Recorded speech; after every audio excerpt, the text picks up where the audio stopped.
Dans quel monde vivons-nous? Dans quel monde vivons-nous? Dans quel monde vivons-nous? Dans quel monde vivons-nous? Soyons honnêtes avec nous-mêmes. Nous vivons dans un monde de quoi? D'argent, de violence, de sexe, de mensonges. Tout le monde court après quoi ici-bas? L'argent, le dieu des non-croyants. N'y a-t-il pas beaucoup de personnes qui ont été kidnappées pour l'argent? N'y a-t-il pas beaucoup de personnes qui ont été tuées pour l'argent? Ces objets de fer et de papier, car c'est ce qu'ils sont. Nous y avons attaché beaucoup trop d'importance, sans nous rendre compte que viendra un jour où ils ne nous serviront plus à rien. Tout le monde aujourd'hui fait sa vie en croyant être immortel, car c'est plus ou moins le cas. Qui pense vraiment à la mort? Qui se dit un jour « je ne serai plus là » en y pensant sérieusement? Nous vivons et travaillons que pour une chose, les biens de cette vie d'ici-bas. Mais où sont nos provisions? Où sont nos provisions pour la vie de l'au-delà? Quand vous partez en voyage dans un autre pays, déjà à l'avance, vous réservez vos billets de transport, vos chambres d'hôtel, vous mettez depuis plusieurs mois de l'argent de côté. Il y a toute une préparation, n'est-ce pas? Et pour combien de temps? Combien de temps durera ce voyage? Une semaine? Un mois? Mais il y a toujours un retour. Mais gardez bien constamment à l'esprit qu'il y a un voyage auquel il n'y aura pas de retour. Et cette fois, pas d'amis ou de famille qui viennent avec vous, pas de téléphone pour appeler au secours en cas de problème, rien que vous enfermé dans cette boîte. Car fuyez-la autant que vous voulez, vivez sans y penser autant que vous voulez, la mort nous frappera tous. Quand allons-nous mourir? Dans 50 ans? Dans 20 ans? Ce jour viendra, oui. Mais si ce jour était demain? Accident de voiture, arrêt cardiaque, chute mortelle, peu importe. Êtes-vous prêt à faire ce voyage? Avez-vous préparé ce qu'il vous faut pour le présenter à votre Seigneur? Car ce jour viendra bien plus vite que vous l'imaginez. La mort que vous fuyez va certes vous rencontrer. Ensuite, vous serez ramené à celui qui connaît parfaitement le monde invisible et le monde visible, et qui vous informera alors de ce que vous faisiez. Imaginez-vous enfermé dans cette boîte sous terre, cloîtré sans que personne ne puisse vous aider. Et les deux anges apparaissent devant vous. Et là, vous avez maintenant la certitude que le prophète avait dit vrai. Et vous vous posez la question, qu'ai-je fait de ma vie? Qu'ai-je fait sur terre? Vouloir m'acheter une maison? Vouloir m'acheter la dernière Mercedes? Qu'ai-je fait? Quand ai-je remercié celui qui m'a donné mon père, ma mère, ma nourriture, ma santé? Comment ai-je pu être aussi bête pour ne pas agir avant avec tous les avertissements de notre prophète? Pourrais-je seulement revenir en arrière pour prier un peu plus? En y réfléchissant bien, qu'est-ce que 5 minutes de prière dans une journée comparé aux heures que j'ai passées sur ces sites interdits, sur ces heures passées au cinéma, au casino, en boîte de nuit? En y réfléchissant vraiment, à toutes ces heures perdues, qu'est-ce que cela m'a apporté? Il faut que je trouve le moyen de revenir en arrière. Seulement quoi? Il est trop tard. Les deux anges vous regardent et vous posent les 3 questions fondamentales qui sont: quel est ton Dieu? Quelle est ta religion? Et qui est ton prophète? En sachant cela, beaucoup de gens se rassurent tout seuls en se disant: ah, ça va, c'est facile, maintenant que je sais quelles sont les questions, je pourrai répondre. Seulement ce jour-là, ce n'est pas votre langue qui parlera, mais votre cœur. Et si vous ne croyez pas fermement en Allah et en ses prophètes, la seule réponse qui sortira de vous sera des bégaiements. Et la punition annoncée de notre Seigneur sera vérité. Pour ceux qui auront été pieux, les anges leur ouvriront une porte de l'enfer et leur diront: voilà ce que vous auriez eu si vous n'aviez pas cru en Allah. Puis ils leur ouvriront une porte du paradis et leur diront: voilà ce que sera votre récompense pour avoir été pieux sur terre. Et pour ceux qui n'ont pas cru, les anges leur ouvriront une porte du paradis et leur diront: voilà ce que vous auriez eu si vous aviez cru en Allah. Puis ils ouvriront une porte de l'enfer et diront: voilà votre destination pour votre médisance. Les musulmans patienteront baignés dans le bonheur, attendant que le jour du jugement arrive, tandis que les autres subiront les affres de la tombe jusqu'au jour de la rétribution. Et quand toute âme sera morte et qu'il ne restera plus rien de la terre, alors le jour du jugement dernier arrivera. Nous serons tous terrifiés, affolés, chargés de nos fardeaux.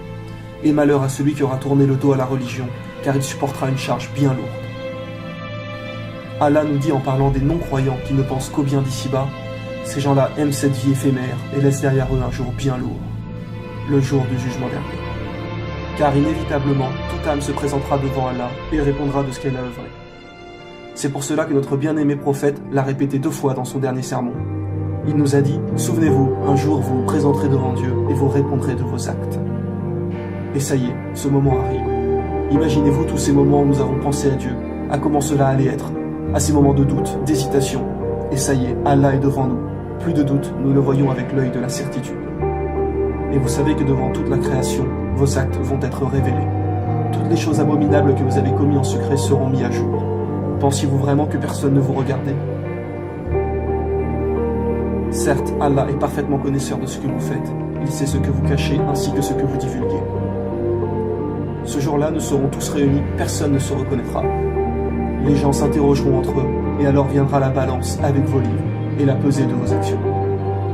Car tout au long de votre vie sur terre, 2 anges ont inscrit chaque fait et geste que vous avez commis. Et les non-croyants diront alors, « Malheur à nous, qu'est-ce que ce livre qui n'oublie aucun petit ou grand péché ?» Il y aura bon nombre de péchés que vous-même auront oubliés, mais que notre Seigneur, lui, n'oublie pas.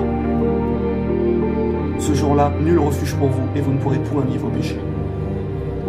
Tout se retournera contre vous, votre corps dira ce qu'il a fait, vos proches, qui ne vous reconnaîtront plus, diront ce que vous leur avez fait. Donc comportez-vous toujours de la manière la plus convenable possible avec les autres.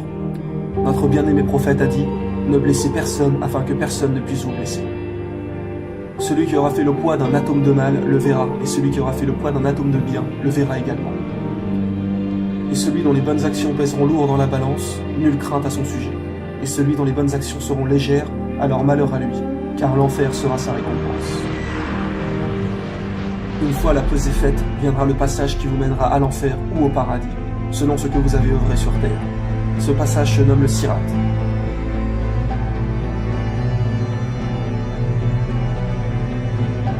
Il n'est pas un seul d'entre vous qui ne doive un jour aborder de front l'enfer. Ainsi en a décidé le Seigneur par arrêt sans appel. Nous sauverons ensuite ceux qui auront été pieux et y laisserons les réprouvés prostrés à jamais. Les gens arriveront devant le pont et commenceront à y passer selon la qualité de leurs œuvres. Certaines personnes le franchiront en un éclair. Et plus vous aurez été quelqu'un de pieux, plus votre passage se fera rapidement et simplement.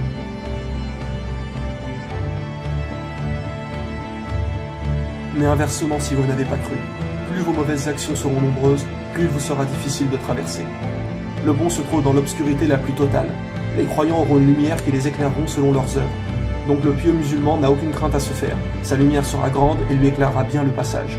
Pour certaines personnes, celle-ci sera faible et s'éteindra par moments, tandis que d'autres n'en auront pas du tout. Des crochets attraperont les mécréants et les feront chuter dans le feu de l'enfer.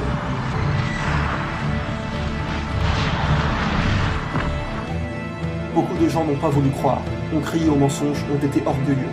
Il leur sera dit, entrez en enfer et goûtez au châtiment que vous traitiez de mensonge. Imaginez-vous être en prison pour 20 ans par exemple. Imaginez-vous la souffrance que cela doit être. Pourtant, il n'y a pas de souffrance physique, seulement mentale.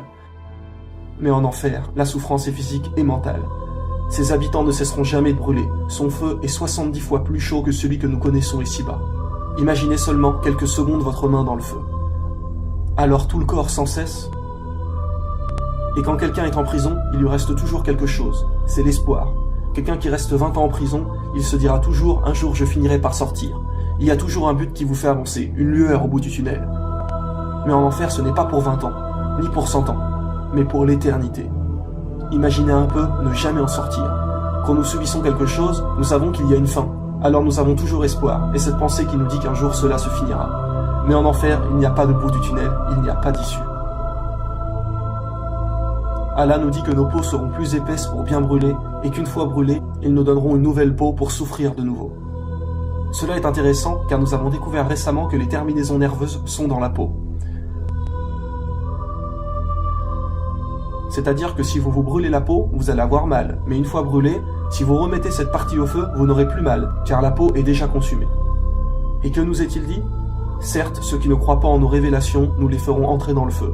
Chaque fois que leur peau sera consumée, nous leur en donnerons une autre en échange, afin qu'ils goûtent au châtiment. Certes, Allah est puissant et sage. Réfléchissez bien à ces choses-là, car après, il sera trop tard. Au jour de la résurrection, Dieu demandera à celui des damnés dont le châtiment sera le plus léger. Si tu possédais tout ce que tu voulais sur la terre, tout l'argent du monde, le donnerais-tu pour te racheter ? Il dira oui. Et Dieu lui répondra, je t'avais pourtant demandé bien moins que cela. Mais tu as préféré t'enfler d'orgueil et ne rien savoir. Mais tu as préféré t'enfler d'orgueil et ne rien savoir. Tu as préféré t'enfler d'orgueil et ne rien savoir.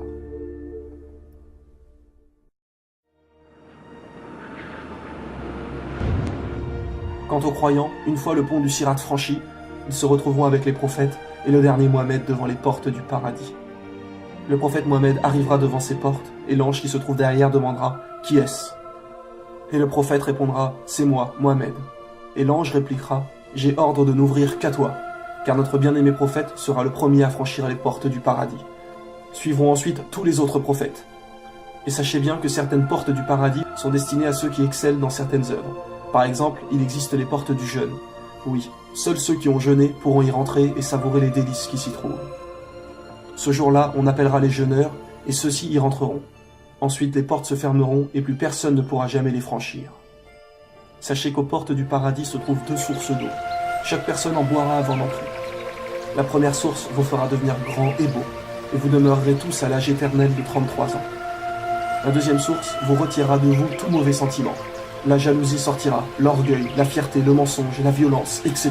pour ne laisser place qu'au bien. Hâtez-vous vers le pardon de votre Seigneur et vers un jardin large comme les cieux et la terre. Préparez pour ceux qui craignent Allah. Rien que l'odeur du paradis peut se sentir à une distance de 100 années de marche. Imaginez-vous devant ces immenses portes qui s'ouvrent pour vous. Les portes du paradis sont très larges. Une marche de 40 années sépare un battant de l'autre. Et pourtant, ceux qui entreront au paradis seront en si grand nombre que ces passages regorgeront. Vous voilà franchir ces portes, où vous entendrez les anges vous dire « Paix sur vous, entrez au paradis pour y demeurer immortel. Vous ne subirez plus jamais aucune difficulté. » Derrière ces portes, la maladie n'existe plus. Le trop froid n'existe plus, le trop chaud n'existe plus. Vous ne serez plus jamais triste, plus jamais stressé. Vous n'aurez plus jamais mal nulle part, ne serait-ce qu'un fourmillement dans les pieds. Aucun ennui, aucune lassitude. Les gens auront leur domaine à eux, immense. Quoi qu'il arrive, vous ne pourrez jamais être triste et vous obtiendrez tout ce que vous désirez. Allah, notre Seigneur, nous demandera ce que nous voulons. Il nous suffira simplement de demander. La nourriture du paradis ne sera pas la même qu'ici-bas. Tout sera d'un goût les plus parfaits. Des choses que nous ne pouvons même pas imaginer. Lorsque vous rentrerez, on vous sera dit « Voici le jour qui vous a été promis ». Élancez-vous vers le pardon de votre Seigneur et vers un jardin large comme le ciel et la terre. Préparé pour ceux qui auront cru en Allah et en ses prophètes. Telle est la grâce d'Allah, il la donne à qui il veut. Allah est le maître de la grâce incommensurable. Allah nous a dit également dans le Coran, et voilà l'énorme succès. Le paradis contient tous les aspects du bonheur spirituel et corporel. Vous y trouverez ce que vous désirez, vous obtiendrez ce que vous demanderez. Voilà la description du paradis qui a été promis aux pieux. Il y aura là des ruisseaux d'une eau jamais malodorante, et des ruisseaux d'un lait au goût inaltérable, et des ruisseaux d'un vin délicieux à boire, ainsi que des ruisseaux d'un miel purifié. Et il y a là pour eux des fruits de toutes sortes, ainsi qu'un pardon de la part de leur Seigneur. Gardez bien en tête qu'il ne s'agit là que d'un minuscule échantillon de ce que vous trouverez au paradis, et que Allah ne nous a dévoilé qu'une infime partie de ce qui s'y trouve. Mais notre Seigneur nous a bien précisé « J'ai préparé pour mes pieux serviteurs ce que nul œil n'a jamais vu, ce que nulle oreille n'a jamais entendu et ce que nul cœur ne peut imaginer. » Ne troquez pas votre vie éternelle pour la vie éphémère. Notre bien-aimé prophète a dit, au jour du jugement, il y aura 70 000 personnes qui passeront sans épreuve, châtiment ou jugement. Ceux qui auront été les plus pieux. Alors gardez toujours à l'esprit, qu'en est-il des autres? La vérité conduit à la piété, et la piété conduit au paradis.